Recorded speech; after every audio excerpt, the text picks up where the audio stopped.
Hello there, I'm Sam Smith, the designer of the Hello Time Planner, and I wanted to see how your year was going. As we're halfway through, actually over halfway through the year, I thought I'd check in with you. It was a good time to see how you're getting on with your planners. Since it launched in November last year, I've had some of the best and most heartwarming comments from you guys. I wanted to share with you some of the some comments that I've had, some of my favourite comments I've had from some of my contacts and friends across different industries. The first one, the moleskin has gone. How amazing is that? To be put up against the moleskin, even in this inner quote, is amazing. And that was from Joanna Ham. Thank you, Joanna, illustrator and founder of ham.com. It's focused my mind. I now plan my week in advance, so it makes me love it even more. Helena, member of Women's Business Club, which I joined in January, who's become a wonderful customer. This one from Hayley Southwood, who is a total inspiration. She's the founder of Southwood Social Hub, a women's networking group, and also she owns an online business called southwoodliving.co.uk. And she said, I use my paper diary every year. I've tried hundreds, literally. My friends laugh at me as I buy so many, but last year I came across the Hello Time Planner. I was instantly drawn to it because it wasn't pink and fluffy. Yay! And aesthetically it was beautiful, as well as having everything I need in one book. So thank you, Haley. I've got so many notebooks on the go. To have my life in one book is magic, from Philip at totemwolf.co.uk, who I met at a Makers Market in Manchester earlier this year. I didn't realise how much I was juggling stuff in my head and forgetting things until I bought a Hello Time Planner. That was from Tej, who's been a client of mine for quite a few years, from tej.co.uk. This isn't just a planner, it's my life. If it isn't in the book, it isn't happening. From Laura, who's an Instagram pal. I've tried lots of planners out this year, and the Hello Time Planner is by far my favourite. From Fiona Humberson, the brand stylist, aka thebrandstylist.com. So that's amazing. Thank you. So I wanted to check in and see if you've had a connection with your planner, if it's your go-to place for making plans and getting organised, or if you've struggled with those crisp white pages and how to use them. I thought it might be a good idea to take you through, given that we're halfway through the year, how I use my planner and how I manage my time and my lists. I do love a list, but I also love keeping things simple and not overcomplicating things. I hope this will provide some inspiration for the second half of your year. So carry on watching this video, or if reading is more your thing, you can pop over to our blog, notes at hellotime.co.uk, and read the advice and comments there. Okay, let's take you through the sections of the planner. I'll make it quick, don't worry. Firstly, I pin my calendar card to the front of the book. Then it's always with me. Our planner is undated, as you know, because not everybody wants to make a fresh start in January. So we do it undated so you can get started any time, maybe partway through the year. It's undated, so you'll have to fill in the dates yourself. But you can do this for a full year. You can fill it in for the whole year and it's done. Or I tend to add the dates in 3 months in advance, but it depends how far in ahead and advance you work and plan, for example. The first section, one of the first sections, is the My Goals page. And this is designed as a prompt for a general brainstorm to get you started. So once you've got these ideas down, I tend to put them in 4 main categories and I type them up. I do financial, well-being, personal and career. I tend to pin that up in my studio and I can refer to it every day. This is my daily reminder of where I want to get to and keeps me super focused. The next page is the year to view section. This is the whole year through, and I tend to keep my special dates in this section. So I'll do anniversaries, birthdays, and what happens is then next year when I come to fill in my planner, I have all the dates in one place. I can fill them in all in one go. Then you've got My Month. This is your monthly overview and can show up the pinch points in your time by filling this in. But if you're filling in every weekend or leaving no time for yourself, you can see it here. And if your week's looking not manageable, you can reduce the stress right here. see what's going on and rejig accordingly.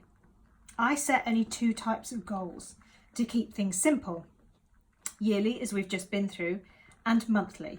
The monthly goals I'll jot down at the beginning of each month in the take note section here. And I'll tend to set 3 to 4, maybe 5 goals that I want to nail that month. Some you have a mixture of big and small. Don't put 5 huge goals down there. Maybe put 2 big ones and 3 small ones, or 1 big one and 4 small ones.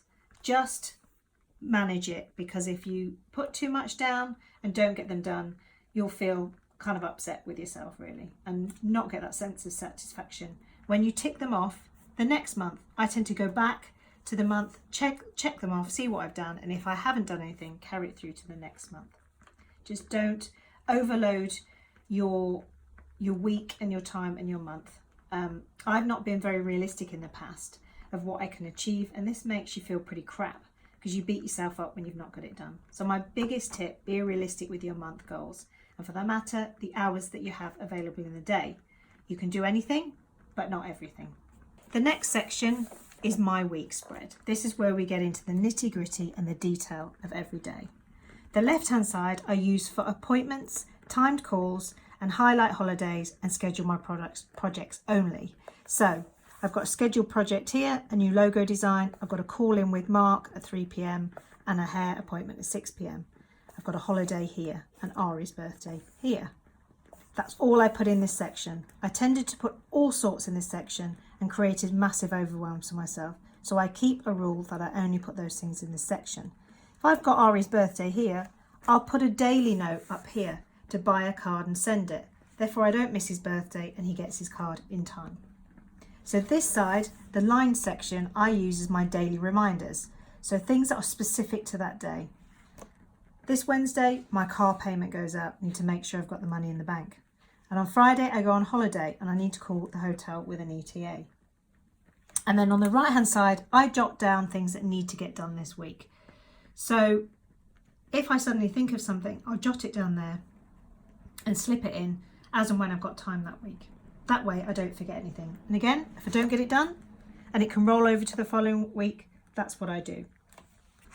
The next section is the to-do list. I use the to-do list section to keep my get shit done master list. This is where I dump all the things I'd like to do and want to do. And I've got to do. Tasks with perhaps a longer lead time. You can have one long list or do a different page for a different list. So you might have a family list, a work list, a home list, etc. I tend to compile it all in one list, keep it simple and refer to it every day. At certain times in the year, that list can feel quite big. For example, my busiest time of year is autumn through to Christmas. So summer is a busy time for me, planning new products and prepping for shows. So I'll break all the tasks down into months so it's manageable. It's much easier, you won't feel so overwhelmed. And when it gets to each month, the activity is already planned. You spend less time worrying and planning and more time being productive. Keep referring to it and ticking it off. I sometimes pin this on the wall too.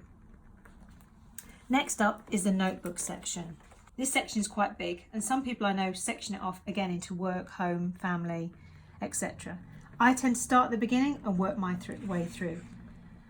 I only put notes in here for meetings and cost projects. There's quite a bit of pace in this section, so I use all the different kind of pages to make notes. Just because it's got a pattern on it or a quote on it, I'll just jot around it. The next section is the planning guide. For anyone who's got a big project to work through, print this section out and by all means email us at hello@hellotime.co.uk for a PDF print so you can print it out. Draw it up on a whiteboard or keep it hidden away in your book for your eyes only. Whatever works for you, it's your guide and reference to help you get to where you are now or where you want to be. It's broken into 7 sections and on the following page you fill out the sections accordingly. You start with where you are now and then measure where you want to be. The last section, which is probably my favourite section, is the creative juices pages. I use this as my ideas hub for collating and collecting brainwaves, light bulb moments and inspiration.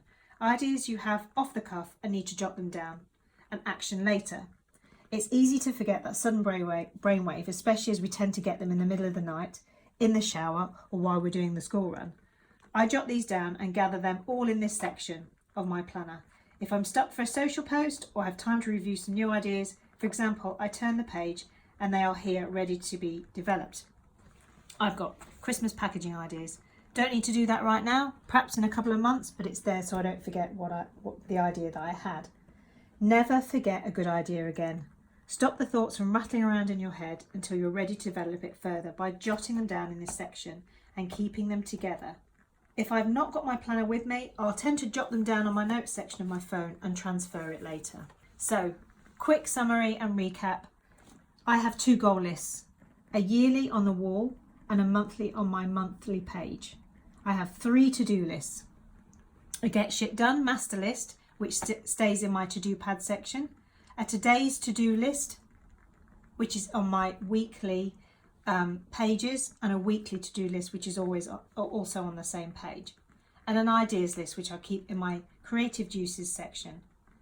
I always tend to plan my day the night before, so that might be helpful for you, mainly so I can hit the ground running when I'm back at my desk the following day. I know what time I need to get up, how to dress, and what mindset I'll need for that day. If it's a busy day, I can be on it. If it's relaxed working from home, that's okay. Or if I've got a client presentation. And that's it really. Creating the Hello Time Planner and this simple structure helped me when I was struggling with anxiety and the overwhelm of every day. It seems so simple, but good ideas usually are. I rarely forget anything now, and I'm able to pace myself better, plan easier, and have a much better balance in life.